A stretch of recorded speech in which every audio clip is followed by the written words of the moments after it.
So imagine if I needed blood and there was no blood to supply me. I probably would not be in a good state, probably would be passed out, maybe dying. But donating blood is something that anybody can do as long as they don't have any medical issues.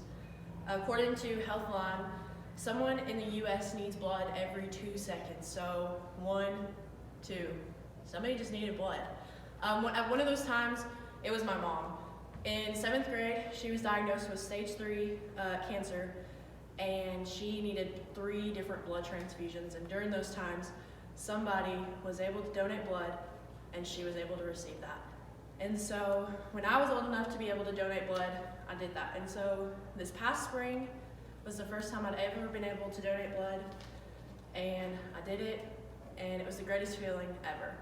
When you donate blood, each time you donate blood, you save up to 3 lives. So there's always a demand for blood, no matter what. The effects of donating blood are not only good for other people, but they're so beneficial for your own body.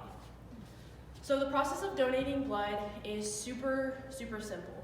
First, you need to find a blood bank in your town or somewhere close to you. And in Owensboro, which is where I live, ours is Western Kentucky Blood Center. And they are so good about getting to different places in the community. The place that I actually donated blood for the first time was at my school because they came to our school and were taking donations. So the first step of donating blood is they're going to ask you a series of different questions. And during those questions, they're going to test your blood and make sure it's clean and there's no diseases in that blood. So then the third step is they're going to walk you to a recliner where they're going to sit you down and they're going to find out which arm you can donate from. So like for me, I cannot donate out of my right arm. Nothing will come out. But my left arm, no problem. So they'll find which arm you can donate out of, they'll stick you, and the process begins, and you start filling up the bag. So during your donation, you'll donate up to a pint of blood, and like I said earlier, what's so important is 1 pint of blood can save up to 3 different lives. And so that's so important. So then once you're done donating the blood, the best part is you always get a snack and a drink, and some places will even give you a t-shirt. So like my blood bank gives you a t-shirt, which is everybody uses a good t-shirt, and t-shirts are just amazing. So the effects of donating blood, like I said earlier, are not only beneficial for somebody else who is in need, but they're also very beneficial for your own body. So when you go to donate blood, you get a free health checkup. And so during that health checkup, like I said earlier, they're asking you a series of questions. Some of those questions that they'll ask you is, they'll take your blood pressure, they'll take your pulse, your body temperature, they'll check your hemoglobin levels, and they'll also test your blood. And so some people find out a lot about themselves in these free health checkups that they would never know because they've never had the option to really test their blood. And so some people don't get good results, but it's good that they find out. So, and then another thing is donating blood eliminates excess iron in your blood. Iron buildup is something that can do a lot of damage, and iron is thought to increase free radical damage in the body and has been linked to cancer and aging.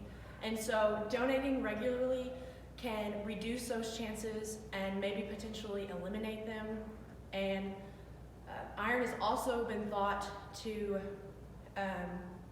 like reducing the iron levels in your blood, has also been thought to reduce the chances of stroke and heart attacks if you donate regularly. So donating regularly is something that can make huge impacts on your body. So to donate, it's so simple, and more people need to be aware of the long-term effects and the effects on your own body and the effects that it has on other people, like I said earlier. So yes, there's always going to be a demand for blood, and we always need to donate. And so if you can, you need to go donate, and you can donate as early as 8 weeks after you get your blood donated. And so just imagine being that person who's dying of blood, or who's dying because there's not enough blood. And so next time, just think about what you can do to change that. And yeah.